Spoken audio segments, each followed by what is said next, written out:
Good evening, everybody. We're doing something a little bit different tonight, kind of like what we did last time. Normally, we don't do like media analysis in the kind of way we are tonight. Normally, of course, it's politics, philosophy, history, that sort of thing, current events. But I felt like, especially over the past couple of weeks, it would be interesting if we kind of delved into, I don't know, just sort of the culture of like YouTube politics in the sense, because I mean I know it's been a very what's the best way to put this? It's been a very kind of influential part in sort of propagating the discussion over the past like decade even. But so last week we ended up focusing on sort of left wing YouTubers like Hassan Piker, Vaush, those guys.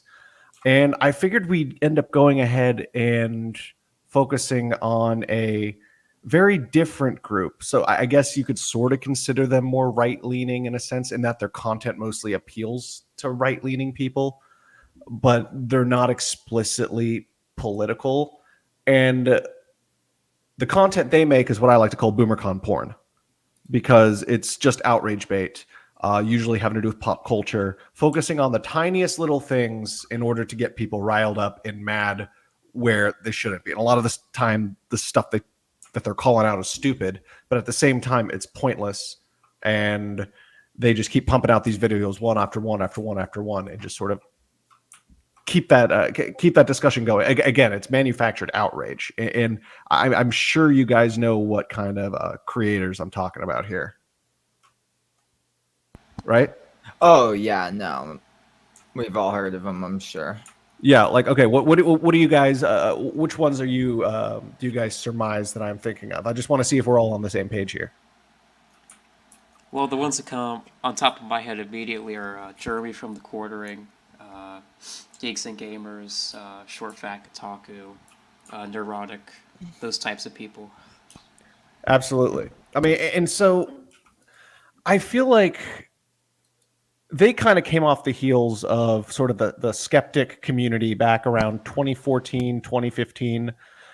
They didn't emerge until a little bit after, but they sort of talk about some of the same things that like the skeptic community would focus on, especially when they're talking about the politically correct stuff. But this applied specific to media. Of course, you had the skeptic community, which around 2016, 2017 kind of fizzled out, or they kind of went in their own directions. Like, I mean, you had a lot of them dropped like the whole anti-feminism thing, because that was like that was part of the zeitgeist. Like everyone hated Anita Sarkeesian back in 2015. Unless if your name was Neil Druckmann, then you didn't hate Anita Sarkeesian. Other than that, everyone hated Anita Sarkeesian. But yeah, and then I feel like around 2017, 2018, you sort of have this post anti-SJW genre that comes along to fill that void, specifically geared towards media. And it's like of course you had people like Sargon, who would also create, I don't want to call it outrage bait necessarily, because he was a little more articulate than a lot of these other guys, but and he usually at least had like a thesis in his stuff. But you got these other guys like the Quartering and Nerdrotic. I don't hate Nerdrotic nearly as I think Nerdrotic is significantly better than someone like the Quartering. I'm But curious. they come along and it seems like they're just talking just the talk. They talk into a camera. They just complain, and they sort of have that anti-SJW vibe. But this is 2023, and it seems like they're perpetually living back in 2016. I'm curious. Is the presence of a thesis or lack thereof what makes something outrage pornography in your eyes? Like, No, is that I'm what just makes saying. It violent? doesn't. But at least it will make you sound at least more articulate. When I'm talking about outrage porn, I'm talking about like the lowest of the low. So again, talking to a camera, get mad, basically using the same buzzwords over and over for each of the videos. Usually like 8-minute videos. Say for Yeah.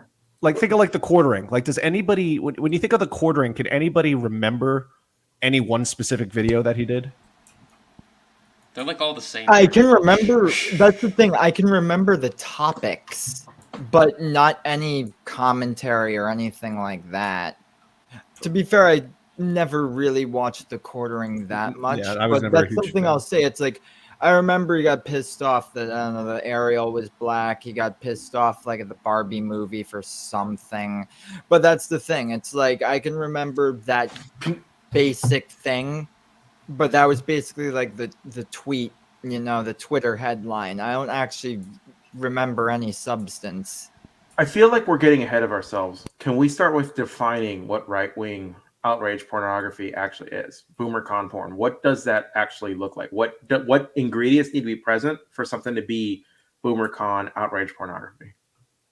I would say number one, so it doesn't necessarily have to be made by a BoomerCon. I think that's the first thing, but it has to appeal to. And I know BoomerCon's being a little reductive here. It's just mostly the people who are addicted to outrage, but towards like everything and anything that they perceive as woke, even stuff that is not really even legitimately woke. So almost what's interesting, they're kind of like parodies of themselves back in 2016 because they completely have the sort of the SJW snowflake mentality, but applied to, for the lack of a better way of saying it. That's one ingredient. It has to appeal to outrage prone anti-woke people. What are the other ingredients? Other ingredients, I would say, low effort in terms of like length. There's a formula. There's a common formula. Something you can just crank out over time. You don't have to really have a script. You just have to, basically what you do is you'll say the same things basically, and then you will plug in a topic to that, if I'm making sense there. It's very manufactured in a sense. Like there's always, for instance, there's always been something about the quartering where he just seems like his channel's just always there. Like I would always see him, and it just he wouldn't seem real for some reason. Like I'd never really watch his videos, but it just like wouldn't seem like he's a real channel, like a distinct channel. I don't know how I can better articulate that, but still. Appeals to a certain demographic and low effort. Is that the last two ingredients? I'm sorry, one at a time. What were you saying? Yeah. So LSP and then Strange Seconds. Okay, has to appeal to a certain demographic and is low effort. Are those the two ingredients that make up BoomerCon Porn? I mean, I would say there are more ingredients as well. Can we list them so I can get like very specific about what we're talking about? Okay, well, okay. I thought we were each giving our own right here. Or are you asking? You're asking me specifically to define. Okay. So I would say low effort. We might have a different understanding of what so this is a little more. This applies more so specifically to YouTube. Usually, it's somebody like the format. The format is a big part. It's either somebody just talking or ranting into a camera about these issues, or quote unquote issues, because they're really not issues at all. Next, they are usually about topics that would more or less be mundane. So almost not niche, but almost they will go and search for, and this is more so how it's made. They will go and search for the most minuscule detail of, I don't know, like the latest video game that's coming out, or some movie or some actor who says something stupid, and then will make an entire video out of this one small element and make it seem like it is itself a big deal if it is part of like some greater problem with that property. So like, let's say one person, like a director of a movie, says something stupid. So then usually like with those videos and those content, that sort of content that they create, they will frame it in such a way where it reflects bad on the entire movie. For instance, it's like, oh, this movie is woke because such and such actor said, like, I don't know, protect trans kids, something like that. And so then apparently essentially just sweeping generalizations and making points that define entire properties or entire phenomenon. I can't really put words to that, but finding essential. Is that a fair summation then?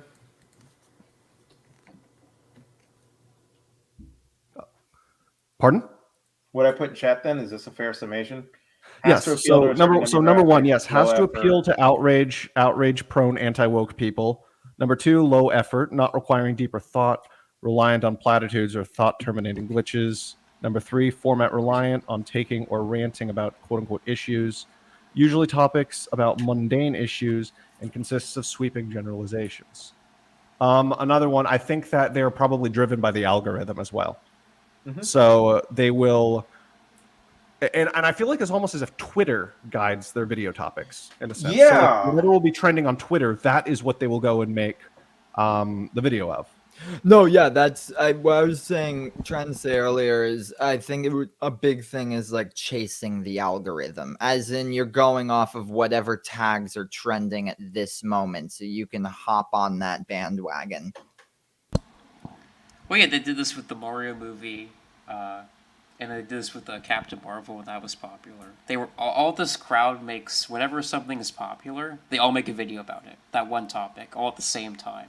It's very funny because if you subscribe to these people, you'll see the same thumbnail basically across their entire channels. Here's the interesting thing: all of them, at least, they all, in a sense, even though they're all saying the same thing, they all say it in a different way, and they all have their own sort of distinct little identity. And so this is how they trick you, I feel, because even I'll fall into this trick if I like click on one of their stuff. Like I don't watch the quartering, but sometimes I'll click on like a Yellow Flash video just to see what he's if it looks like something, if it looks like he's complaining over something that is legitimately dumb. But then you'll go to all of the other channels in that genre. You'll like want to click on each other video next to see what they have to say. In reality, they're basically saying the same thing, but within the context of their already pre-established format. So you're really not getting anything out of watching all of these again. And so basically it turns into, you're not just supposed to watch one of these videos. It's more or less junk food. You want one Chips Ahoy, you'll want another, you'll want another, you'll want another. Too much junk food can be bad for you. Exactly. I think it's probably a perfect question to ask. I think actually, because a lot of this stuff, they purposefully make these videos negative, target them negative, using clickbait and like they tend to be hateful. Like they tend to be very, very hateful and antagonistic. I won't necessarily say hateful, but definitely antagonistic. And I feel like it is because, yes, again, they're trying to appeal to emotion, but then you see usually they sort of have the Leafy style titles, like all caps, cringiest thing ever, or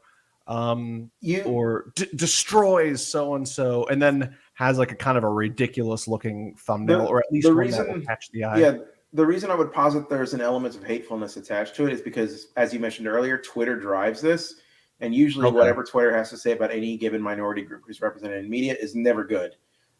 Typically, it's always going to be hateful. It's social media. It's all encompassing. It's not just YouTube. It does consist of Twitter. We have to take into account, handles like libs of TikTok or something. Oh yeah, see a pride flag and just lose their fucking shit. Exactly.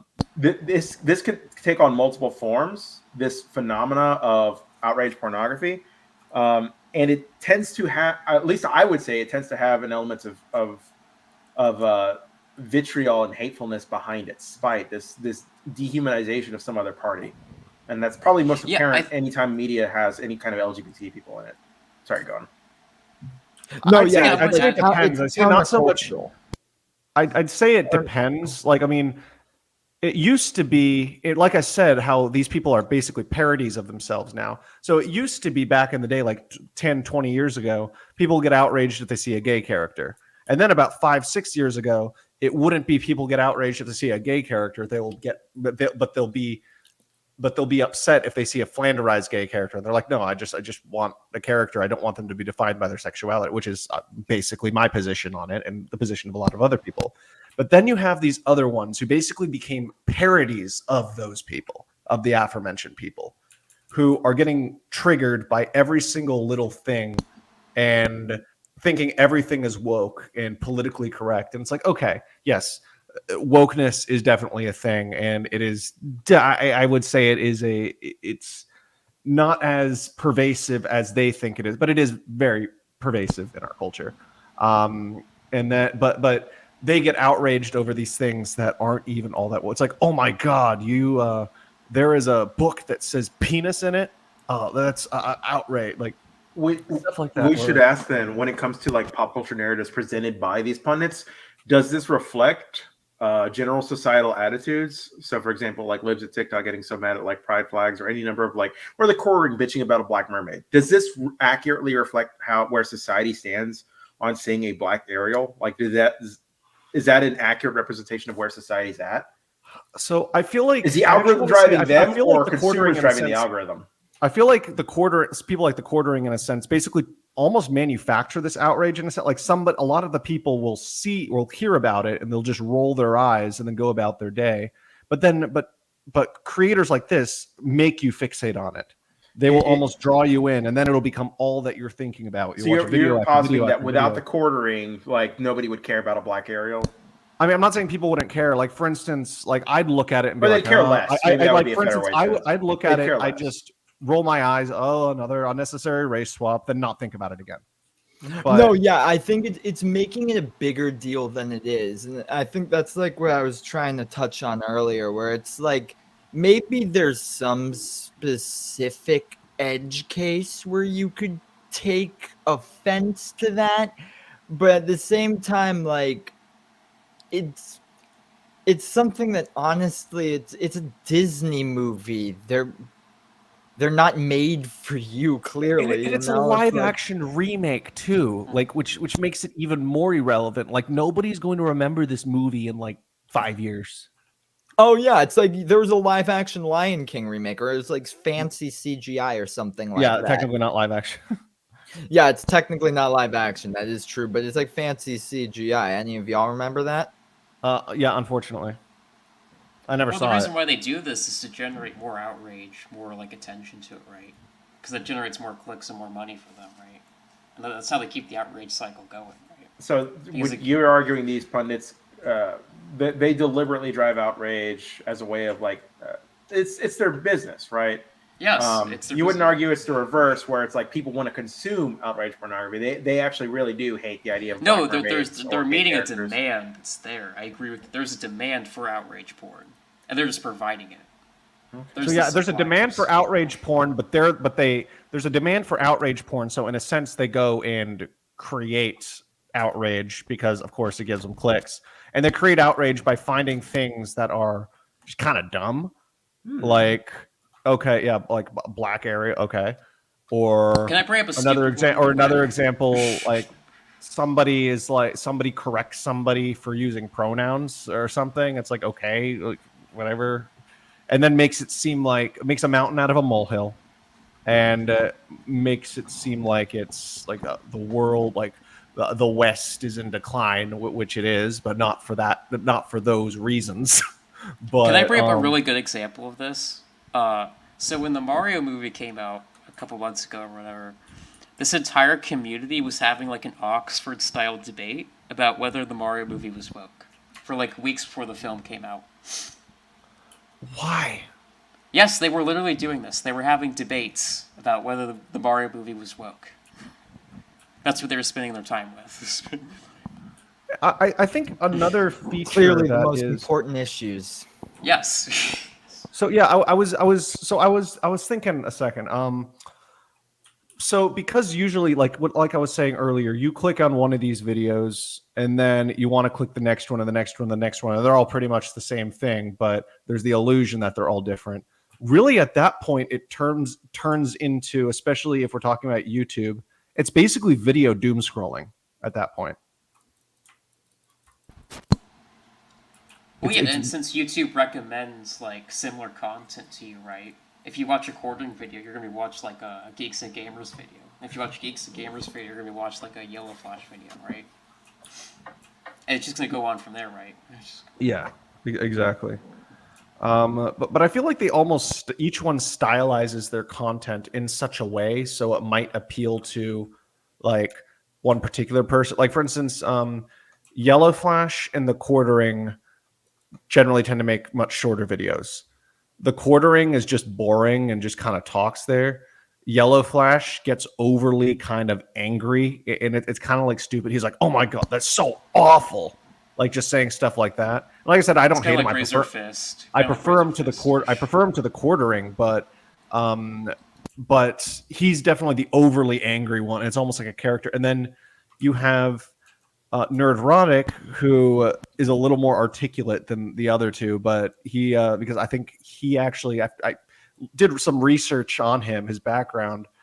He like worked in comic books for the longest time. I think he owned a comic book shop at some point after like he got out of prison for like meth or something. I don't know. What do you guys apparently think driving... according to the research, apparently he is clean, so good for him. But generally, so he tends to do the more longer form stuff for people who don't have these short attention spans. But I feel like the Quartering and Yellow Flash are more for like the TikTok kind of the people with the low attention spans, whereas you have people like Jasparu, who's the British guy, who I actually think he is snarky takes can be entertaining. Like he did an entire like 7-8 part series. Each like one was like 40 minutes long, scene by scene breakdown of the new Robin Hood show. Did you guys hear about the Robin Hood show, the Canadian one? I wish I didn't. I didn't even know that existed. So no. Race and gender swapped Robin Hood, taking place in modern day Ontario, Canada. Oh, no, it's as bad as it's a white genocide, isn't it? Why Ontario? What do they want for? They have fucking free healthcare. I don't know, but like it was, but.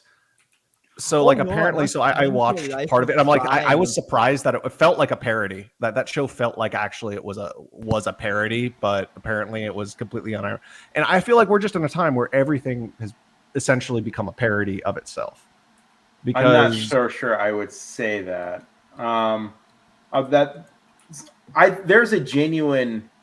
There's a real purpose. If you want to call it woke, there's value behind diversity in media, gender swapping, and even race swapping characters. We've had a predominantly white media landscape. Because you do provide role models to communities. Okay, then why not create new characters then? Because you're like the idea of just like race or gender swapping and being lazy like that. The implication is, oh yeah, we can't create like an original like character of color who's nearly as there are original characters of color. Look at Blade as an example of that. Exactly. You could still do race and gender swaps and it not hurt anything and still improve representation of minorities in media. There's a legitimate purpose behind that. What I would be questioning is why does this what I would be questioning is why does this piss people off so much when you do it? What is driving people to be so outraged at the idea that Ariel could be black? I think it depends on the context. Like for instance, if it's something like the like that Cleopatra quote unquote documentary, in which case the outrage was 100% justified. It actually was very dubious. Like that was something that it literally pissed off an entire country because it was purposefully trying to paint history as something different than. And this is something that marketed itself as a documentary and not as fiction. Like I ended up making an entire 40-minute long video on that, and also discussing the importance of not falsifying history. But when it's something like The Little Mermaid, or when it's something like Velma, like remember how everyone was mad that like Velma was like Asian American or something. The all-female Ghostbusters drove people fucking the insane. Velma show just deserves criticism for being bad and for no other reason. And I'd say same with Fembusters too. Like yeah, but they didn't criticize it just for being bad. Right? No, I know. It was very pointedly sexist and racist. The thing I wanted to get across is honestly, I agree the best thing to do is to make like original diverse characters. The issue there is marketing. It's that they want to use that original character because that original character guarantees more sales, it guarantees more exposure, and it or doesn't necessarily guarantee more sales, but guarantees that more people know about it and all of that. So that is, I feel, an issue with like just laziness in modern day just media making, because of how kind of just how it's been standardized so much, where it's kind of, how would I put it? It's like it's a factory production method, where it's they're making hundreds of series a year. in the United States, like hundreds of original TV, and this is like high tier, like either like streaming or like television productions. It's hundreds. Some of that is just pilots for things that'll never air, but a lot of the thing is there's just a lot of stuff there, and the issue is now is the only stuff that people want is a guaranteed sell, and at the moment that's like Marvel and Star Wars and stuff like that. So if they want to bring, and I do think it is valuable to have like diversity and entertainment. So what do? They're like, oh, well, we'll just race swap someone because we can't creatively rewrite this or do something like that, you know? And I feel like It's like also that. the It's like, bigger what was that? thing- I still haven't seen the newest South Park special yet, but it's, what was it? It's it was like there was Kathleen Kennedy Cartman or something. It was make it a woman and make her. I forget what was it again. It was Make her it was like, lame and make her lame and make her gay and lame. That was the exact quote. okay, yeah. I mean, I do think there is some truth. Of course, South Park's being hyperbolic, and so the thing is, my thing is, it's like these things, a lot of these like race swap things, unless if it is within a historical context and a context it doesn't work. Like, I mean, like if it's something like The Little Mermaid, like Disney's Little Mermaid, that's one thing that's just dumb. It gets a little more dubious when you get to something like Rings of Power, or when you get to something, then especially even more so when you get to historical dramas, and then definitely when you get to like historical documentaries. But if it's like a little kids thing, and it's like, okay, yeah, you have like diverse characters in this little kingdom here and there. It's like then you'll have like 30-year-old men growing, oh my god, that's so historically inaccurate. And it's like, no, this is like freaking Disney movie. I can see the point with historical dramas and everything to that effect. But how do you square this position? Like you saying it's like dumb and it gets progressively dumber based on this. How do you square this position with your earlier statement that you don't want characters to be defined by these features? Like if they're being race swapped, they're not being defined by it, right? They could be any race. No, I'm saying it depends on context. So in instances where accuracy doesn't really, like for instance, if it's historical, like a historical thing, then within that context, if you are going to depict it as accurate as possible, you need to deliberately cast in according to that context. However, colorblind casting in like another context, that is something that I'd be for. And then also something like, let's say you have a movie that's set in like, I don't know, medieval Germany or something, and you have a black character. You need to make sure that works within the context. You need to at least have an explanation as to why that would be. And it's not necessarily too difficult. It wouldn't be too difficult to go ahead and do that. However, if the character is just there, and if the character has a German name, that just doesn't make sense. You must have really hated Afro Samurai. What? You must have really hated Afro Ironically, Samurai. Afro Samurai actually has a historical context. There was a black samurai. No, there was supposedly an African who was, I mean, there was a book I read about it years ago. No, he essentially is he based on that one African samurai? Freed in Japan, I believe so, yeah. Before Japan, but it was a nonfiction book. A liberated slave ended up going to Japan and becoming a samurai, like a legit. So in that context, that works. Then in that context, absolutely works. However, what I think was really stupid is when you had some people after the like, and I know it wasn't a huge number of people, and it was like, and I know racist is kind of something that is kind of thrown around willy-nilly, kind of like in the same way woke is now. But there were legitimate racists, albeit it was just a very loud, like 3 loud people on Twitter who were mad that Finn was black after the Force Awakens trailer was released in November of 2014. I'm not sure it was just 3 people on Twitter. Well, yeah. Well, I'm being hyperbolic, but like. Well, I was gonna say. But no, but I'm just hold on. So with that, it's like, okay, yeah, that is a dumb thing to get outraged over, because the Star Wars galaxy. It's like, do you really think that like stormtroopers would be all white? It's like kind of like, this is kind of a mask off right now. Like, why are you getting mad if like if you get mad that a character just is black in general, that's one thing. Like that's something else entirely. But again, it all depends on context. So if you get mad at it within one context, that's one thing. But then if you get mad at it when there's absolutely no reason why this can't be the case, then that's Well, yeah, when they try to make like Richard the First of England a black guy, or they try to make Hannibal Barker from Carthage. so a okay. black Actually, guy. so I'm actually so they are doing they cast Denzel Washington as Hannibal in that movie. However, for some reason, like I'm surprised. Like I actually, so it isn't historically accurate, but I don't mind it nearly as much as I would if it were any other actor, because as an actor, I think he could actually pull off the role. So that is like the one really weird kind of exception. Like that isn't necessarily pissing me. Like that doesn't really piss me off. I know, but when But- you document as historically accurate documentary, it becomes a problem because you're Was it a changing documentary or is it a movie? people's- Yeah. Like I said, I mean, maybe it might not have been my decision, but like I'm at least they cast a competent actor.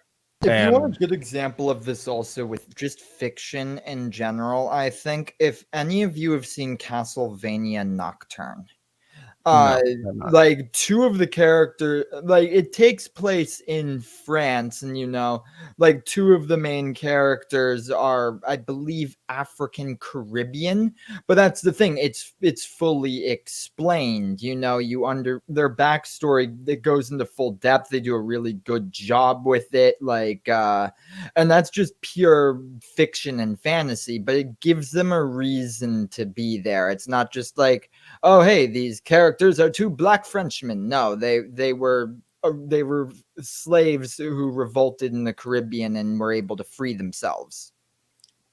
So yeah, and I think another example is, so take a look at two different fantasy shows that are sort of based on fictionalized versions of Europe. You have the Rings of Power, which I am not going to call it Lord of the Rings because it is not. Which in both of these, and then you have the House of the Dragon. Both of these shows have actors of color in them. However, it works in the House of the Dragon in the context of that because it is a broader world. It explains the one of the Illyrian guy. I forget what the terminology from the series, but one of the Targaryen guys is as dark skinned, but he is from like the equivalent of sort of that land. He's from like a southern land and married into that family. That makes perfect sense within that fantasy context. But then you have something like the Rings of Power, which is explicitly based on Lord of the Rings, and Lord of the Rings is based on Anglo-Saxon mythology, which is like it just doesn't work within the logic of that universe, nor within Tolkien's overall intent. And things just are just there, and we're supposed to take it for granted. Like that's something else entirely. Like I mean, if they were like, okay, this person comes from what is it, Rune or Hathor, whatever that southern continent is. So it's like, okay, yeah, that would make sense. But like if you say, okay, here is a Mirkwood elf right there, and the Mirkwood elf looks like, I don't know, like Denzel Washington or something. It's like, okay, that doesn't make sense within the context. And I feel like there is a middle ground. So going back to are elves supposed to be white? Why doesn't that make sense in the context? No, so it wouldn't make sense in the context, number one, because this takes place in Middle Earth within, like, let's say I'm talking about a Mirkwood elf specifically, and that is Northern Europe essentially, because we need to remember Middle Earth is a fictionalized or prehistoric. It's like a prehistoric alternate like mythology of the Anglo-Saxons specifically. And in terms of Middle Earth or Arda's geography, Middle Earth is in the north, essentially where Northern Europe would be. And so a native to like Mirkwood or something would be fair skinned, just as the book also explains. That doesn't mean that like a dark skinned elf wouldn't exist anywhere. It just wouldn't be indigenous to that particular region, because there is a particular logic within these universes. And again, we need to remember this is based off of Anglo-Saxon mythology, specifically. Like Tolkien did all these things deliberately. So it's not so much. And again, I want to end this particular topic here because I want to go back to the subject of the content creators and the algorithms, more or less, because we do have more to talk about. But yeah, I'm just saying, like in this thing, it's all about context. However, neither side, when they're discussing this, like the side, like the super quote unquote, I don't like this word, the super quote unquote woke side, who is like accuses people of racism for just tacitly criticizing like race swaps or whatever in every instance. And then the complete other extreme, which is like, oh my God, every single, like, this is the worst thing ever. Like, oh my God, Ariel is black. This is like 9/11 times 10. It's again, context, everybody. We need to take a look at context. Maybe this is just me being enlightened centrist here, but like, I think context definitely matters. But let's move on to or at least back to what we were talking about. Like, okay, so when you guys first started noticing these sort of content creators emerge, because they weren't part of the original wave of like anti-SJW YouTubers back 2014, 2015, because they'd already kind of gone on their own way by that point. But when did you start noticing them pop up? Because it seemed like they just came out of nowhere and just started taking off all over the algorithm. Like, I probably noticed the quartering for the first time, and I think Nerdrotic too, maybe like 2018, maybe late 2017. I don't know. I'll be honest. I honestly think it's because when Leafy died, the gases from his bubbling corpse just have caused some rather ugly things to rise up. Okay, expand on that. I'm interested to hear about that. Because, like, I mean, I was like, when I was an edgy kid once, I watched Leafy a bit, but I will say for a while, like, a lot of that type of behavior was contained to people like Leafy, whereas now I feel like when he disappeared, it opened up a niche that a lot of people tried to fill all at once. Okay, interesting. So you don't think it? So I would you guys agree though? It seems like these people, like, I don't know, like Nerdrotic, Yellow Flash, geeks and gamers especially. Do you get the sense that, because I mean, this is every time I think about them and I try to get into their mind, which I don't do often. I don't think about that nearly enough. But if, like, I try to get into their mind, you get the sense they are perpetually living in 2016. Like, for instance, no, they're perpetually living in America circa like 1950s to today. These problems, this outrage pornography, has existed since Uhura. Like, no, I'm talking about their about their mindset. Like, they're acting as if like it is still 2016 in terms of their format, in terms of the terminology. That like they still unironically the format and terminology is adapted to whatever the hot button issue of its time is. No, but they still unironically use the term like social justice warrior, for instance. It's like, that's what I'm talking about. Nobody their uses mindset, that. Their mindset, their vocabulary, everything is adapted to whatever the hot button topic of the day is. But getting outraged about minorities in media has been a thing going back since media was a thing. Yeah, no, I'm not talking about that though. But yeah, no, I do agree with that though. But okay, actually, here's a question to posit to you guys. Do you think that they themselves actually give a shit? Do you think they themselves are actually outraged, for instance? I would argue it doesn't matter. Or are they just pandering to an audience? That's the thing. I'd argue it doesn't matter because it means they're willing to degrade themselves that far to pander to an audience, or they actually believe that stuff. And the truth is, even if they don't, it means they don't care about the issues at all at most. You know, it's because if it's something like, you know, if you actually cared about like diversity in media and you were for let's say I don't know the best way of putting it, like for increasing it, I guess that's not the best way to put it, but you wouldn't lower yourself to that, you know. I honestly think it's either people who really don't give that much of a shit about the issue, or they do, and they are honest about it. And the truth is, both ends are kind of pathetic.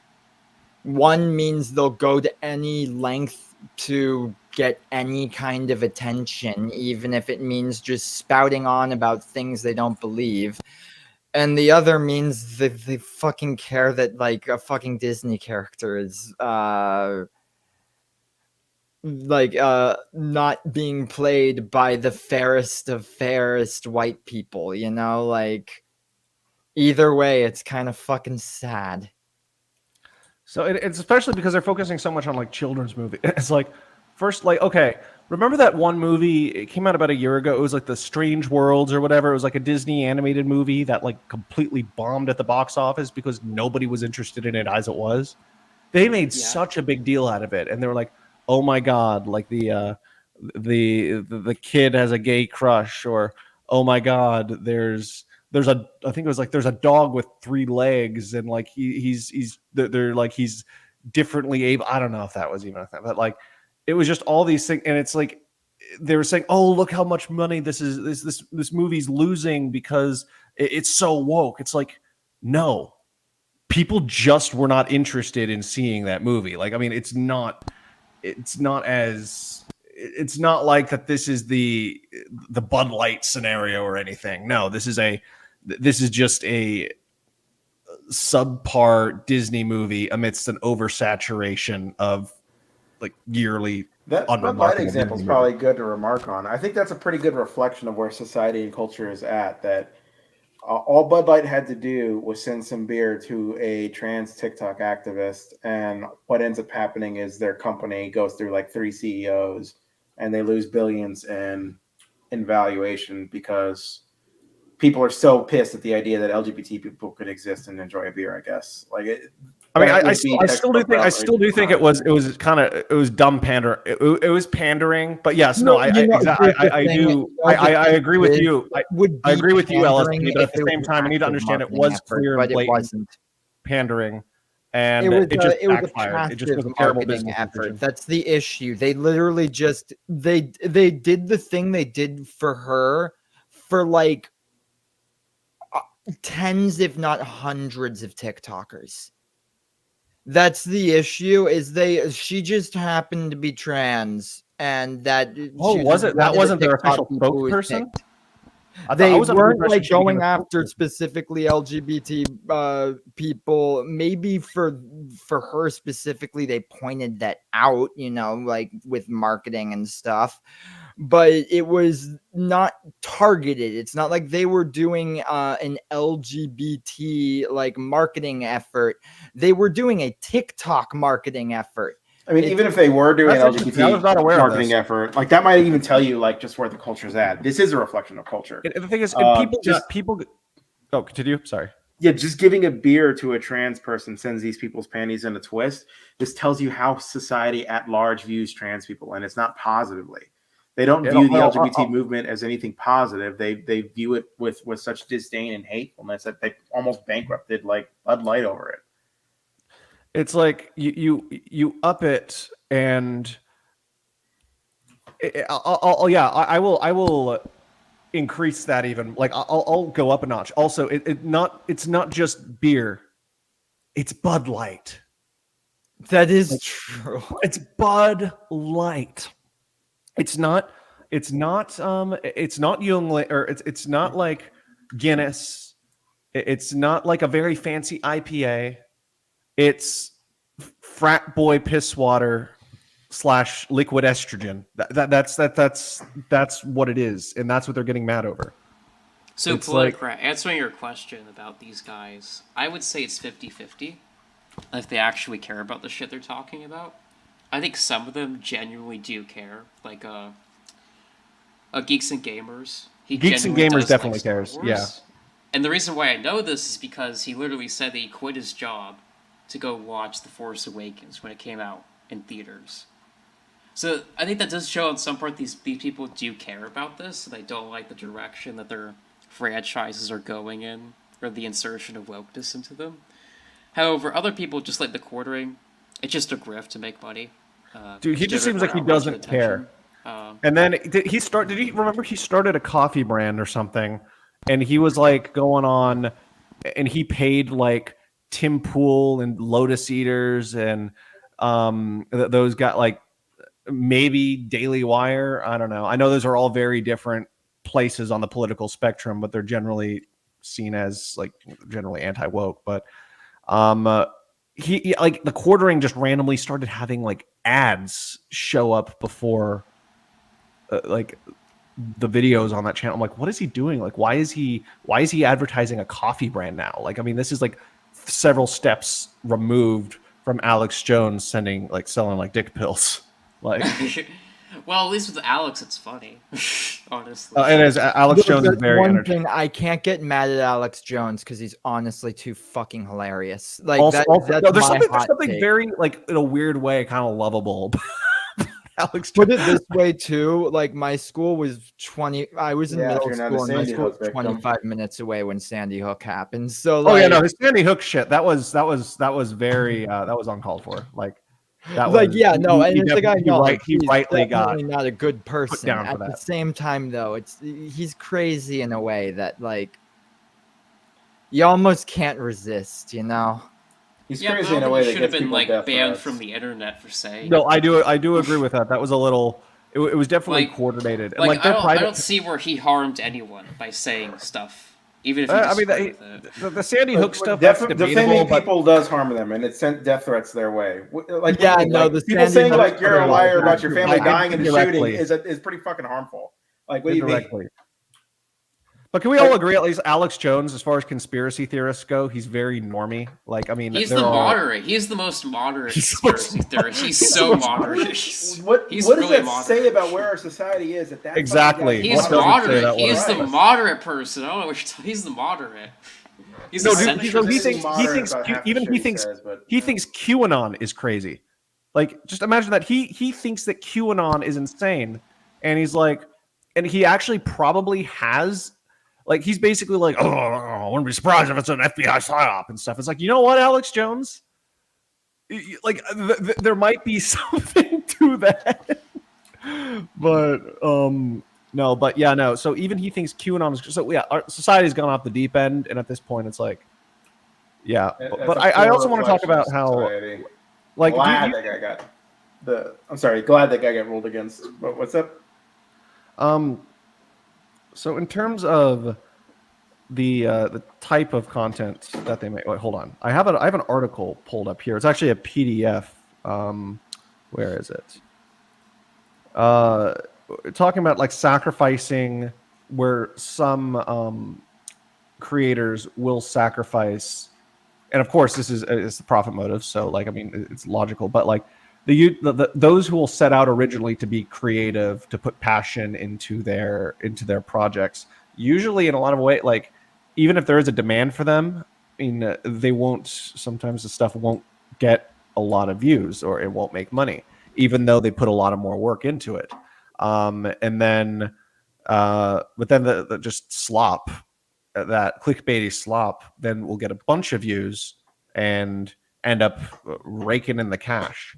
And I guess that kind of goes to show, it's like that itself kind of disproves entirely disproves the labor theory of value alone. That's besides the point. But yeah, but at the same time, it's like they might have actual passion. They might have content that they would rather make, but they just resign and they're like, okay, yeah, no, I'm just gonna cash some checks. Well, yeah, it's easier to sell like Birch Gold to these people, or like, I don't know, the Alex Jones video game promo code, like the quartering. It's just way easier to do that over like a shitty reaction video. So yeah, I know it's very, I guess it's not aspirational labor. I mean, they might start from the beginning, like usually that's they might start creating like these big projects, but then those won't take off because they're too niche, or people. And then again, it also just goes to show, like, the masses want the lowest common denominator content, basically. I mean, that's kind of how it should be kind of obvious. I don't even know why I have to say that. But again, you see why, like, these really intricate unless it's one of the few people who has like giant followings, like history YouTubers, these elaborate documentaries that a lot of creators make, these passion projects, barely have any views compared to the hundreds of thousands, even millions that come in within the first day to a week for this BoomerCon Porn. Well, yeah, the reason why it's so popular is like there's just so many people out there where like their entire identity is like their consumer media and like nerd products, right? That's their entire identity. And so when these companies or giant corporations try to, insert these things, they feel personally attacked, right? And they feel wronged, right? Because this is their core identity, right? And these people probably have like a shrine of like plastic crap in their room, video games, Exactly. all the like, and that's their obsession, right? That's all they think about. That's their identity, pretty much. This is the should They've got be- every Funko Pop. This should be Yeah. a cold take about the origins of these creators and the consumers of these creators, as it's a byproduct of simplified media. It's a byproduct of a day where we have multiple media sources and not just newspapers anymore. We are less guided towards more focused and nuanced articles about things, and more attracted to the bright, shiny red, and usually angry person who's yelling something about usually some minority character. It's one of the downsides internet- to the democratization of media. Yes, Like, yes, exactly. That's exactly what I'm getting at. There are good aspects about it. Like, for instance, like, yes, there's a little less gatekeeping, and then it's easier for someone who actually legitimately wants to go out and do good work, like as a citizen journalist and is honest, for them to actually go out and do that, and then for people to find niches too, that people might love. But at the same time, anybody can start a blog and start like talking about the latest like Zog conspiracy. It seems good or until something you like get that. like Project Veritas and Alex Jones. Like, you get bullshit artists that just make shit up. Yeah. To be fair, I will say Project Veritas has done like occasionally it's a broken clock. Like occasionally it's right twice a day, but for the most part, it does have an agenda. It sort of has an agenda. So That's like a very sad thing that it's like sometimes they're right.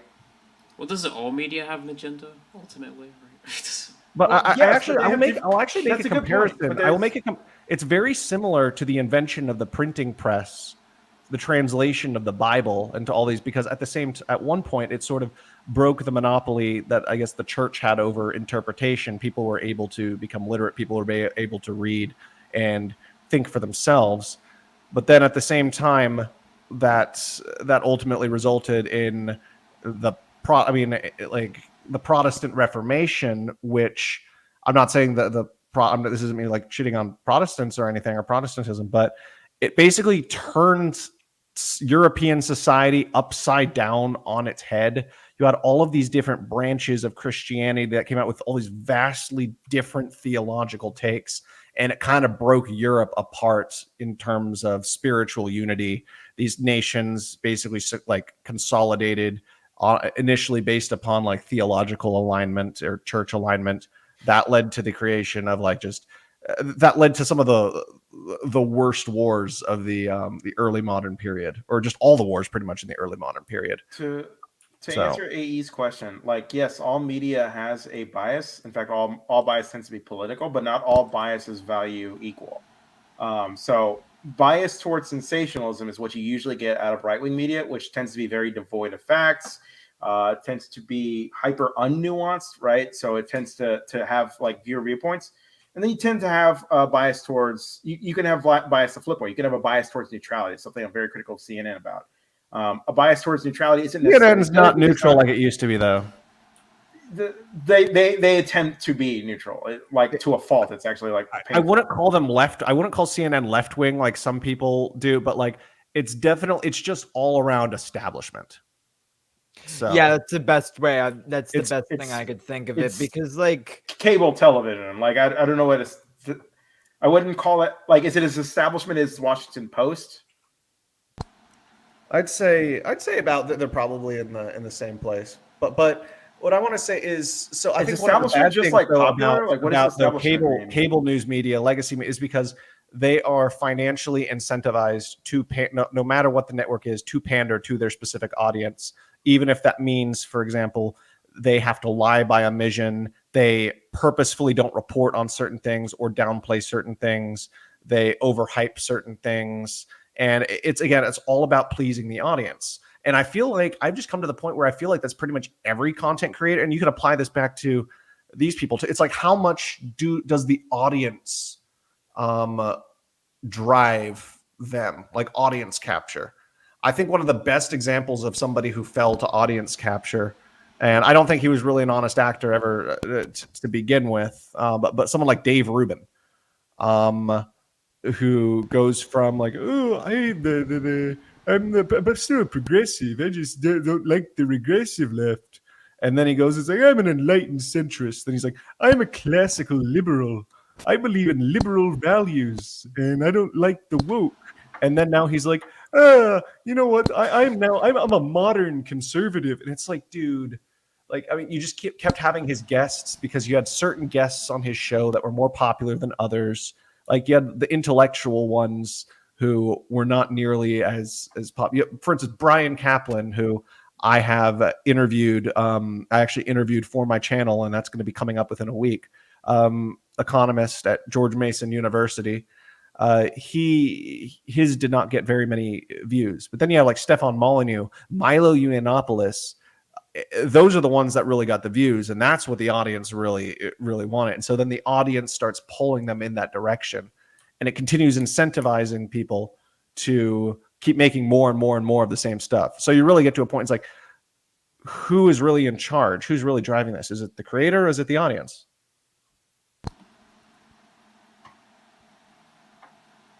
So yeah, I don't disagree with what you just said. I feel like it's always been the audience, though. It just depends on when the production or the scale of it gets to the point that it's bigger than the individual creator who made it. That just happens, I feel like, with everything. So I think I also want to go, like, I think a lot of them, I think this goes without saying, I think there are many of them who just aren't honest in a lot of their opinions, or they will let the audience basically choose what their opinions are, and they might even gaslight themselves into thinking that these are their positions when they might otherwise not care. Like, I think so it's like, okay, somebody's mad. Oh, I'm mad at this really super woke thing. And it seems like something that like any normal person wouldn't be mad about. But the reason that maybe they're mad about it is because they know that it is something that is going to make them money. And then they start acting mad about it. And then they legitimately become mad about it, even though it's like they're crying over, they're making a mountain out of a molehill in that case. And I think then also, I think sometimes the mask slips. And sometimes it just seems like they aren't even saying their own opinions at all. Do you remember when, so Geeks and Gamers, which is the most annoying, I think, out of these, just the most irritating and insufferable to watch. Do you know what is one of the biggest haters on The Last Jedi? There is. His entire personality. His entire personality is, I hate The Last Jedi. So there is a now removed clip of him, of like a video of him on YouTube right after he saw The Last Jedi that was released, talking about how much he loved The Last Jedi. And then, and yes, it's possible for people to change their positions on movies the more and more like you let it settle. But within a week after he saw like, oh, all the backlash he was getting from others, he immediately changed his position to, this is the worst movie of all time. And it just, it's pander, it's performative, it's pandering. It just goes to show how like really dishonest a lot of them are, how they're probably acting more outraged than they actually are. Like I'm convinced that like some of this outrage isn't real, or it initially isn't real, and then they end up making it real. Like they end up creating their own dragons. No, I think a lot of them do that, quite frankly. They do it over the stupidest shit too. Like, I'll bring up the Mario movie example. This was a debate for like a week. Let me remind you, this was like a Oxford-style debate if Peach was actually a feminist. That sounds like a sketch. There's no way you care that much about it. There's just no way. I don't believe half of them actually care about it that much. I want to ask. So we agree consumers drive this. Some of us don't care. They drive a demand. A demand is there. Right. They drive a demand. We don't necessarily care if the producers are sincere about it. It doesn't matter to us. Is this a reflection of a broader problem in society is it racism and sexism? Like that's what it is specifically. Is there a problem with racism some cases, and sexism? But I wouldn't reduce it to that. Okay, so what should we reduce it to then? What should we look at as the main ingredients that drives consumer demand for these kinds of products? Just outrage in general, like not necessarily even racism, but dissatisfaction towards perceived wokeness, which is not, it's not black and white. It's not always Why would people be this is dissatisfied? racist. I mean, sometimes wokeness because is a buzzword. Like, why are people dissatisfied? Like, wokeness means being awake to like injustice in the world. well, that's what it Why used would to. people- That's what it used to mean. But now woke is just like, just again like unnecessary race swap. That's like one example. It's like Okay, why would that piss people off? Unnecessary race swapping. Why would that piss somebody off? Well, the reason What that drives pisses me consumers off to in a be lot so of takes angry? is because of context. But maybe it's not the same for other. I can only speak for myself, though. Projection. Yeah, I can we're only asking speak for myself. society. So maybe you are right. Maybe you are right, and the masses are racist. But I can only speak for myself and why, in many cases, This it is the would thing bother I me. notice every time this media comes out. People are really afraid to say that America's got a racism problem or America's got a sexism problem, even though many of the attacks that come anytime this woke media is presented from any of these outrage peddlers, it's always zeroing in on the racial identity or the sexual identity or the fact that somebody's gay or trans. It's always zeroing in on that. I think when it goes to I think this applies more to the gay or trans issue specifically. I think you do have absolutely applies to a black and white issue too. I never said it didn't. I just say I think it especially applies to it's more evident that it is and it's more widespread when it is the gay or trans issue. Yeah. So why are we Also, so you have scared to- to just say what's obvious then? This society is severely homophobic. This country is severely homophobic. This country is severely racist. This country is Or severely there are sexist. people, or there are a number of people.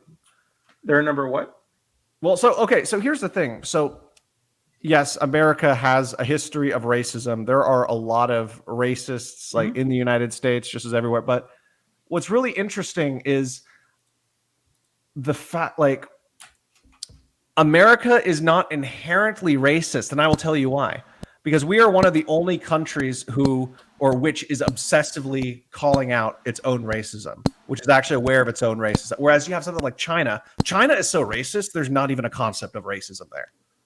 And You don't even need to go that far. Look at Europe. yeah. Hang on, I'm trying to follow this logic. America is an inherently non-racist country because I never said it inherently. its Okay. own racism. I'd say America is a fundamentally anti-racist country because it constantly criticizes itself for its own racism, and it is aware of its own history of racism and is making an attempt to rectify it. But A country why that is inherently racist would not do that. this is So that interesting to me. would be my argument. So I'm not reducing or denying the racist aspect. It's just interesting that when Why do the people we who are so criticize hyper-focused- America get to be defined as Americans, but not the racists?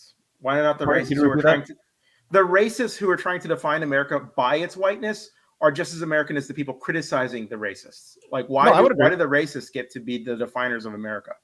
Like No, if I would America is say- inherently no, I would non-racist. say no. I would Fundamentally say that but they're not the ones who currently define America anymore. They're not the ones who are in the upper echelon, like this sort of. They're not the ones who are creating the media. They're not the ones who are. They're not in necessarily positions of They're power. being left behind by the culture. I think that would be. They're not. They're not. left They're behind not by the members of the literati, and so that's really what I'm trying to emphasize here. But how much of the culture do they command? Like clearly, it's not Zero. 100%. No, it's not zero. Right? Zero. A very successful boycott campaign was just waged against Bud Light. Right? It's not 0%. Yeah, but like you have to like think about. I had to think You gotta about think what? about the bigger picture, though. Like, I mean, Bud Light is one section of Anheuser-Busch. Anheuser-Busch made more money. So yeah, I that am makes thinking money. about the because bigger they picture. also own Anheuser-Busch Modelo. can make more money. It's I am hilarious thinking because bigger they also picture. I'm owned looking at it. Modelo, which became the next biggest high. They selling made more beer. money, Like, so it doesn't yeah, matter. exactly. It doesn't matter at all. Hilarious. These people are stupid. Like they're a lot of these people just aren't smart. That's the thing. A lot of just most people are not intelligent. Well, they're But- lower class by nature. They're not like the upper echelons of society. These people, where they come from. Anyway, so so hold on. I just looked up this Mario debate thing. I'm trying to. I'm It is trying to 'cause it's find funny. the confusing story about how and I remember that it was to a lesser extent the same thing with Barbie. And here's what's funny. Another example of sort of their narrative changing. Remember, like all of these BoomerCon pornographers. That's what we'll call them from now on. They like in the months and weeks leading up to Barbie, they were talking about how woke it was going to be, and just how it's like a feminist trash. And then it comes out, and then like it turns out to be. Then it turns out like everybody like ends up liking Barbie, and then next thing you know, like they're not on that. They don't really keep insisting that because they realize that their narrative was completely wrong, and then a lot of them deleted their old Barbie videos too because it's inconvenient. And I don't know. This is just what I found out because I was doing. I was looking up specifically the history, or not the history, but the sort of algorithm when it came to reporting on the Barbie movie. There was a lot of stuff, and all of that stuff is erased now. Like people were just making assumptions and were making shit up because I knew it would get clicks. I don't know if any of you guys have. I've actually seen the Barbie movie, and I the have. thing I can I say have is not. it is it's Ken is definitely Ken's like our a guy. very Ken's our guy. feminist film. It's just everyone liked it, and that's the thing. It's like, It was just a good movie. Yeah. yeah, Like things can have political messages, whether left wing or right wing, whatever, and still be a good movie. It just has to do with how they go about conveying it, how in your face it is, how subtle it is, how clever they end up doing it. Like, I mean, there's a difference between that and then just kind of making blatant virtue signaling where it doesn't fit, or just doing something over the top. There is a way to insert, for instance, with a woke Barbie, political I would message say it into a movie definitely and make it wasn't- a good movie. Yeah, Like it that definitely wasn't subtle with Barbie, but it was clever. That's the way I would put it. Yeah, but either way, so yeah, no, I do have the article about the Super Mario right here. But the various right wing pundits have heralded the Super Mario Brothers movie as being anti woke. Other conservatives, however, have said the movie pushes progressive values. That's very similar to Barbie. Yes, this is what I was talking about. Yes. This is very similar to Barbie. Oh, I thought it was people arguing that it was woke and anti woke, like it was left versus right. But this is between conservative. That makes it even funnier. Yes. That also reminds me, going back to Barbie as well, you had some people who were saying, oh no, it's feminist garbage, and then the other ones who were like, nah, no, it's actually like a super based movie, and like Ken is our guy. And that's kind of like the side I'm more leaning towards on that position of the debate. But like an overly deep analysis of the yeah, we won't get into that, but it's just, why are we arguing over these things now? Can't we just like, I mean, I love overly detailed, in-depth media analysis a lot. I've been working on a video like that for the past year and a half, and it's going to be very long. But off and on I've been doing it. But it's, but then when you get to this stuff that sometimes it just doesn't matter. Debates over these issues, like, how is it relevant to politics? Like, how Here's is the thing: when the nerd culture is your core identity, this is all you care about. Because what else is there, quite frankly, right? Like, if you know, you're let's talk about that nerd culture specifically. Because I feel like that's where this comes from. Is that this is where this is all of this. All of this is connected to nerd culture. Like literally every single one of these, like YouTubers or content creators, whatever, are deeply embedded within like nerd culture. Whether it's comic books, video games, film, just things like things like that, or superhero. Yeah, and I don't want to have to talk about Gamergate because that's just going to open another can of worms, and Gamergate is just not particularly interesting or relevant anymore. So it's kind of like beating a dead horse. But there's definitely toxicity that has emerged within nerd culture over the course of the past 10 years. So much where I used to consider myself a nerd. I don't consider myself a nerd anymore. Yes, I sometimes have those nerdy-esque interests, but it's not something that it's something I would be embarrassed to identify as. And then you have, and again, you have like the super, like the hardcore culture warrior. Oh, we must save comic books from wokeness.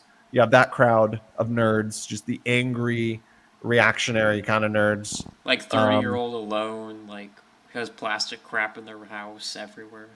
Exactly, like Francis from that Boogie 29188 or whatever, the character he used to do, but like unironically. Yeah, But Francis type people. yeah, and then you have the other side, which is like basically the stereotypical like I mean I don't know I've seen a lot like the stereotypical person who might be part of the college freshman who's part of the D&D club, basically.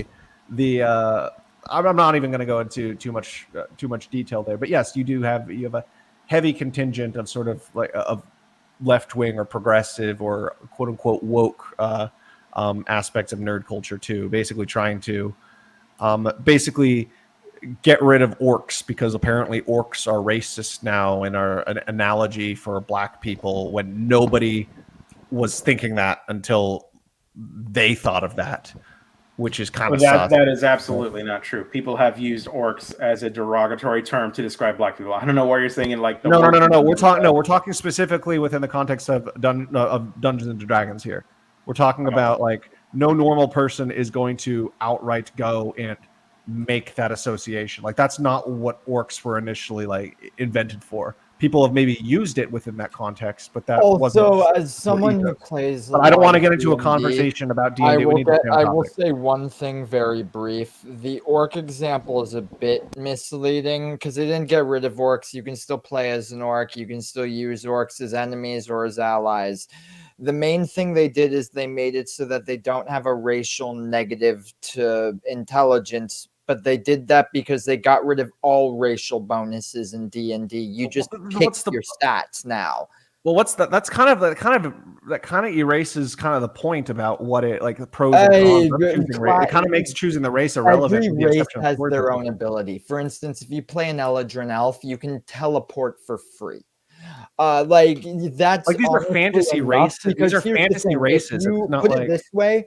Humans got the ability to pick +1 in any two. They got to basically put like points into any stat. They just did what humans got for everyone. Because why are humans the only ones who can be the general baseline in that way? Because they're the default one, like the easy one to do. But like, I mean, but I feel like they're comparing. What's interesting is they're comparing like the different fantasy races, like elf, man, orc, all these different things, which are completely distinct races, but then they're like applying them to within like the context of human ethnicities, which is completely different. Like that doesn't, because humans already exist within these worlds and there are the regular ethnicities within and they're acting like, oh yeah, it's like, okay, I'm going to choose Ashkenazi. I get a high IQ bonus, or I'm going to be from like, I'm going to be Kenyan and I get like a speed boost or something like that. Like they're acting like that's what it is. Look, I will say this, the main reason they did it, it actually is something that's just better for game design and makes it a lot easier for people who make custom content to do it. I won't speak on the cultural side of it, and I don't think it's really worth it to fixate on this that much. No, I don't fixate on it either. I just think it's silly. As someone I've been DMing for like probably the last 4 or 5 years, and honestly, I view it as it's honestly a change that's helpful because it allows you to create.